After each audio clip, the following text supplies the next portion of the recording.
Ma'am आपकी आवाज अटक अटक के आ रही है। आवाज अटक अटक के आ रही है। अब रे, और वीडियो भी पॉज हो रहा है। हाँ वीडियो हो रहा होगा, नेटवर्क की प्रॉब्लम के कारण है, क्योंकि अभी कई देर से खुली है और फिर बंद भी हो गई थी वापस। अब आ रही है क्या सही आवाज? दिनों से कनेक्ट हुई क्लास, आज आ पाए ही नहीं। मैं आई नहीं आज, मधु चौधरी आई तो थी लेकिन लाइट नहीं आई। देख वापस नेटवर्क की प्रॉब्लम है, तुम्हारे पास वीडियो पुश हो रहा होगा, ठीक है ना। चलो चलते हैं अपन। वैसे ये 10 मिनट और बची है क्लास की, फटाफट पढ़ो। ये यहाँ पे देखो, दूसरा मैं कारक बता रही थी, अधिशोषक की प्रकृति। यदि अधिशोषण सरंध्र युक्त है, एक मिनट रुको, वापस प्रॉब्लम हो गई है क्लास में, अभी 2 मिनट में वापस करती हूँ इसको।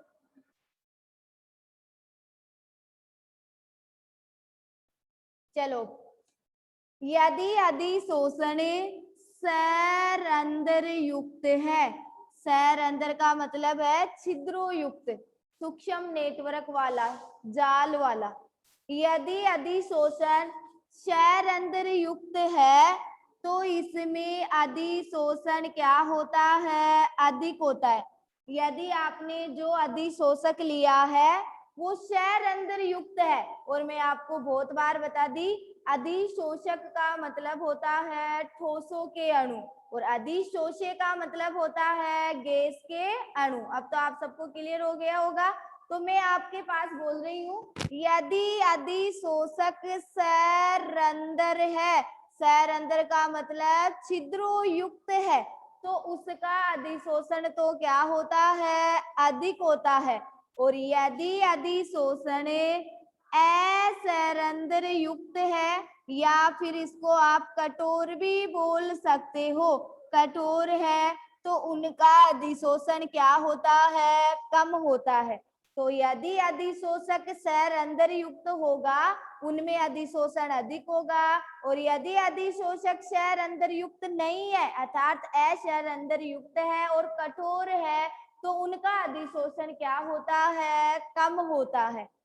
तीसरा कारक है अधिशोषक का पृष्ठीय क्षेत्रफल, जो मैंने आपको शनिवार को भी बताया था, भौतिक और रासायनिक अधिशोषण में समानता कि पृष्ठीय क्षेत्रफल पर बढ़ने पर भौतिक अधिशोषण भी बढ़ता है और रासायनिक अधिशोषण भी बढ़ता है। तो अधिशोषक का पृष्ठीय क्षेत्रफल बढ़ने पर अधिशोषण क्या होता है? बढ़ता है। अधिशोषण क्या होता है? बढ़ता है। यदि पृष्ठीय क्षेत्रफल अधिशोषक का अधिक होगा तो अधिशोषण भी क्या होगा? अधिक होगा। चौथा कारक है ताप का प्रभाव। ताप का प्रभाव, देखो ताप का प्रभाव क्या होता है? अधिशोषण एक ऊष्माक्षेपी अभिक्रिया है, या अधिशोषण कैसा होता है? ऊष्माक्षेपी। इसकी व्याख्या आपने शनिवार को पहला टॉपिक यही पढ़ा था, ऊष्मागतिकी के आधार पर अधिशोषण की व्याख्या या अधिशोषण की क्रिया विधि, उसमें मैंने ढंग से बताया था गिब्स हेल्महोल्ट्ज समीकरण के द्वारा, ठीक है। तो अधिशोषण एक ऊष्माक्षेपी अभिक्रिया है, अतः ताप बढ़ाने पर ऊष्माक्षेपी अभिक्रियाओं की जो गति होती है वो क्या हो जाती है? घट जाती है।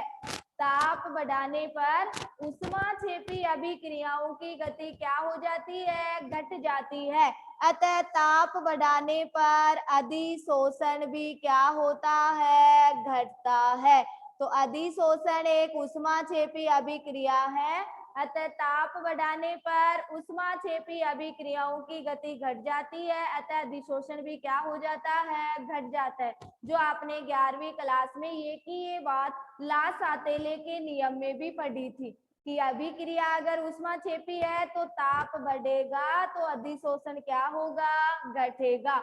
तो तुम इस चीज को ऐसे भी बोल सकते हो, अधिशोषण एक ऊष्माक्षेपी अभिक्रिया है, अतः ला सातेले के नियम के अनुसार ताप बढ़ाने पर ऊष्माक्षेपी अभिक्रियाओं की गति क्या हो जाती है, घट जाती है, अतः अधिशोषण भी क्या होता है, घटता है।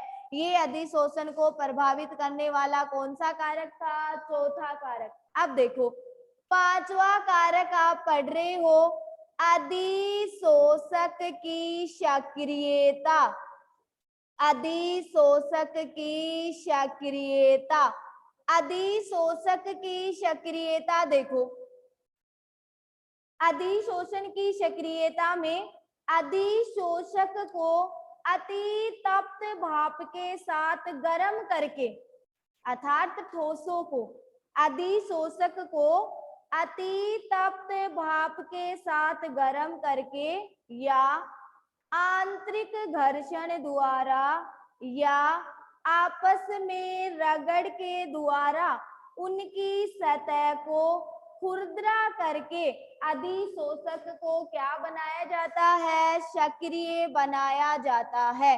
अतः अधिशोषण की सक्रियता ज्यादा होगी तो अधिशोषण भी क्या होगा, अधिक होगा। यदि अधिशोषक को अति तप्त गर्म करके या आंतरिक घर्षण के द्वारा या रगड़ के द्वारा जब अधिशोषक की सक्रियता बढ़ाई जाती है तो अधिशोषण की मात्रा भी क्या हो जाती है, बढ़ जाती है। बेटा प्रिया मैं क्या करूं, नेटवर्क की प्रॉब्लम आ रही है इसलिए आवाज कट कट के आ रही है। मेरे पास भी नेटवर्क बार बार में कनेक्ट नहीं हो रहा है, स्क्रीन पे लिखा हुआ आ रहा है, ठीक है। आज तो जैसी आ रही है अब वैसे ही सुनना पड़ेगा, क्या करे तो राधा सेनी।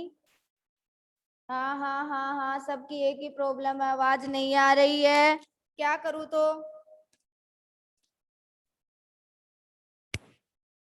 एक मिनट और लगा लेती हूँ। अब आ रही है सबके पास आवाज।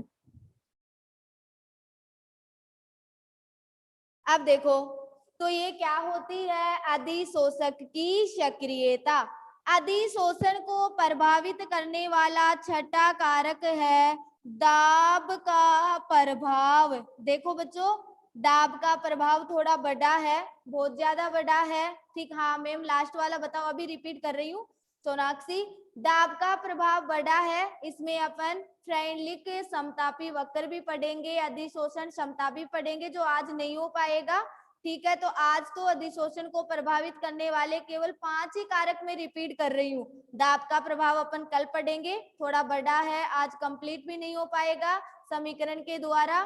तो अब सुनो, ये अधिशोषण को प्रभावित करने वाले मैंने जो 5 कारक बताए हैं उनके नोट्स भी मैं कल ही सेंड कर दूंगी साथ की साथ ही, ठीक है ना। हाँ मैम आवाज नहीं आ रही, आज प्रॉब्लम चल रही है बेटा। तो दाब का प्रभाव अपन कल पढ़ेंगे क्योंकि बड़ा आज हो भी नहीं पाएगा, क्लास भी आपके एंडिंग होने वाली है। तो मैं 5 कारकों को रिपीट कर देती हूँ और आप सब ध्यान से सुनना, आज नोट्सों का वेट मत करना क्योंकि इतनी क्लास चली है। ये 5 कारक भी मैं कल दाब के प्रभाव के साथ ही सेंड कर दूंगी साथ ही सबको, ठीक है। तो देखो मैंने अधिशोषण को प्रभावित करने वाले 5 कारक बताए हैं, जिसमें पहला अधिशोषी गैस की प्रकृति है, वो गैसें आसानी से द्रवित होती है।